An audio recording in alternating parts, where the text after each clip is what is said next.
Alright, you know the drill, I played 3 games this month, so let's get into it. Note that I didn't complete Rise from the Ashes on this replay, but when you think about it, Rise from the Ashes is really the original DLC case, so I still feel comfortable declaring this playthrough as finished.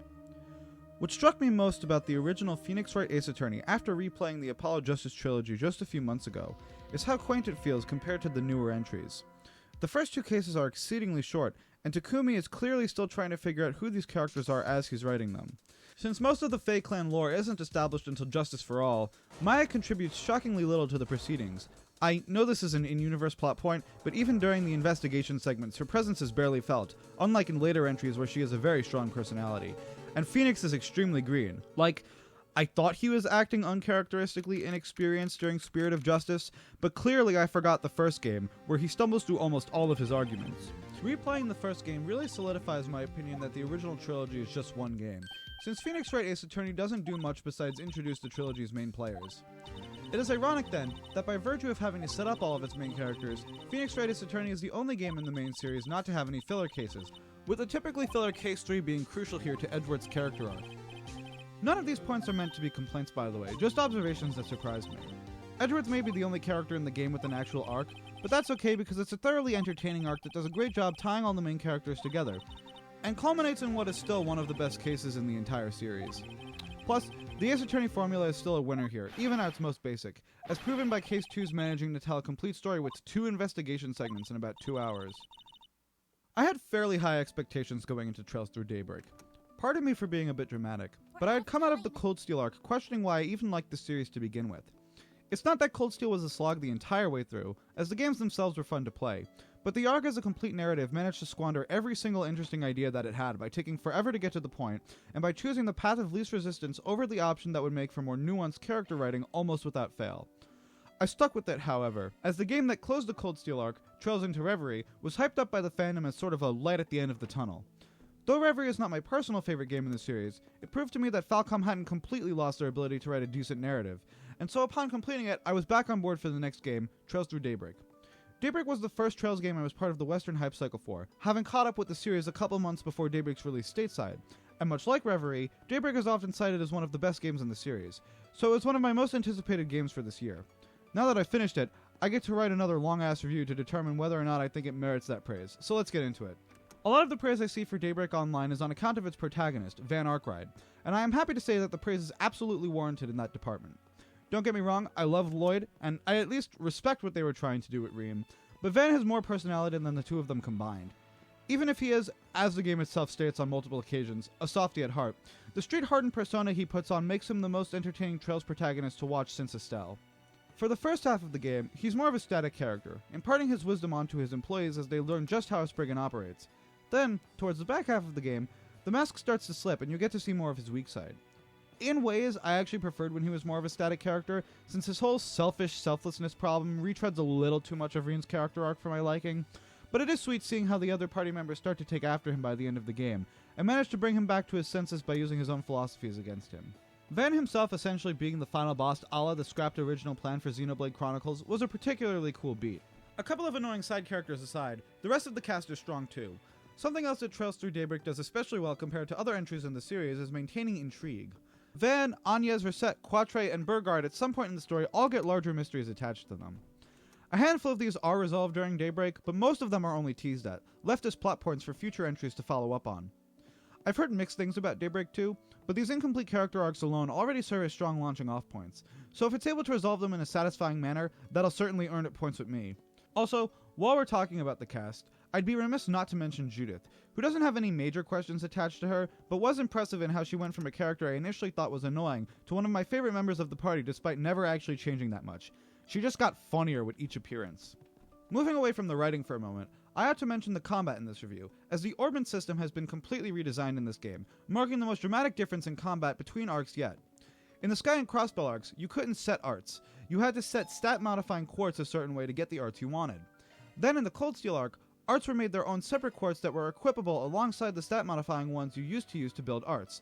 Now in the Calvert arc, the two are totally separate, with the stat-modifying quartz being set to your orbments and arts being attached to arts drivers. There are pros and cons to this approach. At first I wasn't a fan of this change, as the arts drivers having preset arts limits customization even more than the Cold Steel arc did by forcing you to have to divide your orbment between stat modifying quartz and arts quartz. But as you progress, you'll unlock new arts drivers that have more slots to set arts of your choosing in. So in the end, I think it's a fair compromise for how much it streamlines the process of building a character. A completely new feature is also introduced to the combat itself in the form of S-boosts. S-boosts are chargeable consumables that provide mid-battle stat increases, but more pressingly than that, you now need them to use S-crafts. This means that marching into battle with a party's worth of fully charged S-crafts and wailing on the boss is no longer a valid strategy, as you need to charge up these S-boosts in combat first. Much like with the changes to the orbment system, this annoyed me initially, but then I realized it was just a skill issue and I needed to try harder. So you know what? Fair play game. Normally I'd include the section on the plot itself with my assessment of the cast to make for a larger section on the game's writing, but in discussing the plot, we must unfortunately discuss my one major complaint with the game, which is that of its disjointed structure. The first half of Trails Through Daybreak takes a page out of Second Chapter's book, where the party goes on a wild goose chase around the country as the game's main antagonists, this time a mafia group called Armada, conduct various experiments using this entry's plot MacGuffin. What's especially damning is that the Genesees are functionally identical to the Gospels, in that they're basically miracle machines that can do whatever the plot demands of them. The only difference between the two is that the Genesees are man-made. I have to wonder why Falcom loves this episodic chapter structure so much. It forces the stakes to reset each chapter, making it harder to build up to a final conflict that feels appropriately dramatic for a JRPG. The only thing carrying over between the first 3 chapters being some lore and world-building bits about Almada and the country of Calvert itself. Then the second half of the game decides that it does want to have a central conflict after all, introducing and promptly following up on the threat of nuclear weapons in chapters 4 and 5.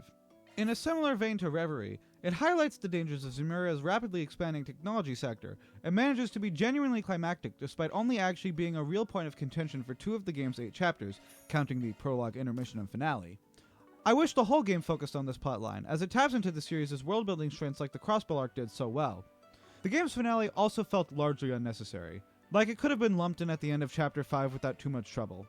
Chapter 5 already felt like a natural point for the plot to stop, and most of the finale is spent running through Edith and doing repetitive mini-boss fights before having to refight all the villains you supposedly already took down in Chapter 5. The final confrontation with Dante's and the aforementioned fight against Van's inner demons, literally, are both incredibly strong points to end on, but I wish we didn't have to redo everything we already did in Chapter 5 to get there. Makes that whole conflict kind of feel for naught. I don't think Daybreak had a bad plot, far from it, but I do think it could have been a bit more focused, especially since they already had a good idea and executed it remarkably well. It was just placed in the middle of the game for some reason. As a final note, more so because I forgot to talk about it in any of my previous Trails reviews than anything else, I want to talk about the graphics. I played the Switch version of Daybreak after playing the Cold Steel arc on PS5, and it definitely took some getting used to. By Reverie, Falcom had really perfected the Trails art style in 3D, with not only great modeling but also some incredibly fluid animation during certain important cutscenes. I've seen clips of Daybreak running on PlayStation, and it looks even better. Unfortunately, the Switch version lacks all the fancy lighting effects that makes Daybreak on PS5 pop, which is a bit of a letdown. I understand that some compromises had to be made to get it to run on Switch though. For what it's worth, the game does run pretty well. The frame rate does chug a bit during a handful of busy cutscenes, and sometimes S-crafts take a while to load, but other than that, the experience was pretty smooth, which I suppose should take priority over nice graphics. Alright. Now we've got a little bit of a postscript note for you because there were 2 other points I wanted to discuss in the original review but forgot to include when I was actually writing it, and when I was looking over it again for this video, I couldn't find a nice spot to fit them in, so I'm just going to talk about them here at the end. First, I wanted to praise Van and Elaine's dynamic. Basically, every time they're on screen, there's like a whole second conversation happening in the subtext of their interactions, and it feeds back into this thing with the intrigue I was talking about earlier, where you really just want to know more the entire game. We do get good amounts of it by the end, but I still would say that we don't know the whole story of it, so I'm definitely excited to see more of that in Daybreak 2. My other point was that I really enjoy how now that we're like pretty knee-deep into the series, Falcom is really using the whole world and all of the little details they've set up. We don't get into detail about all of the different factions during Chapter 5 because it's kind of assumed you know about most of them. And it's really rewarding for people who have been following the series for a long time because you get to be like, oh, there are 2 Dominion in this game, that's really cool. Or that's Sao Lee's Mafia group. But at the same time, it doesn't alienate new players by really forcing you to go full glossary mode on everything and look up all these different characters on the wiki. I really appreciate that integration. I think it's a nice, cool little feature for fans who have been following the whole series. I played To the Moon several years ago when it was ported to Switch. as I had been tinkering with RPG Maker XP around the time of its announcement, and was interested in checking out some critically acclaimed games made in the engine, though, notably, To the Moon was rebuilt in Unity for the Switch port. I ran through the game in a couple of days and enjoyed it, though I fear I was too young at the time to really understand what it was going for with its plot. I'll have to replay it one of these days. Its sequel, Finding Paradise, landed on my radar when it was announced that that game too would be receiving a Switch port, even if I didn't end up playing it until several years after the Switch port was released and on PC instead. Though Finding Paradise follows the same basic premise as its predecessor, the ways in which it does differentiate itself are what stuck out to me most during the game's first act. A wish as grand as wanting to go to the moon may work as a better narrative hook, but I find the many small regrets scattered throughout Colin's memories to be more relatable. I may not be an old man on his deathbed, but in my experience, the dramatic, life-changing moments that make up most pieces of fiction aren't really accurate to the average human experience. Most of the time, change happens gradually and through a number of small moments, or through decisions you didn't realize were important until after they had already happened. The former tends to work better for storytelling purposes, since your story can only be so long, but I think what Finding Paradise demonstrates is overall more true to life. I was surprised to see that the game had a hearty sense of humor. Even more impressively, it knows how to keep things light while not trampling on the heavier moments when a more solemn tone is called for. True, a good number of the jokes don't land, and occasionally a character will say something that doesn't sound quite right, but they fire off so many little wisecracks that a couple stinkers are excusable. The second and third acts provide a bit more to chew on, the game taking a left turn when it reveals that Faye was actually Colin's imaginary friend instead of a lost lover. Though it initially appeared that this was a way of pivoting away from the idea that Colin was an ordinary guy with ordinary regrets, Faye instead ends up further reinforcing this idea. Even after the two doctors relegate control of the system to Faye, all she uses it for is to talk to Colin one last time, who accepts his regrets as they are. Admittedly, I do think the fact that the doctors allow Faye to, in their own words, play God with Colin's memories, not knowing that she wasn't going to do anything with that power, and the fact that Colin willingly accepted his fate at the end despite seemingly nothing having been done to change his mind about hiring Sigmund, both muddle this message ever so slightly, but I struggle to see what other point the game could be making, so I digress. As one last nitpick, it did seem odd that Dr. Watts' replacement of the machine was neither punished nor explained over the course of the narrative, but they might also just be saving that for the third game, so I'm not too up in arms about it. Other than that, Finding Paradise is a thoughtful little game that was definitely worth the morning it took to check it out. And as usual, here are this year's replays and rankings updated for this month. I'm considering compiling all of my Trails reviews into one video. Most of them are in that big JRPG video I did back in December, but a couple of them are spread out between these monthly reviews, and one of them is from an older video I did like 2 years ago.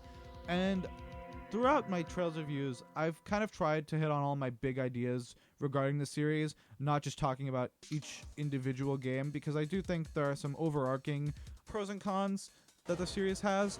So I don't know that I would necessarily do that much editing to it, but it might be nice just to have all those reviews in one place, so you guys can let me know what you think in the comments.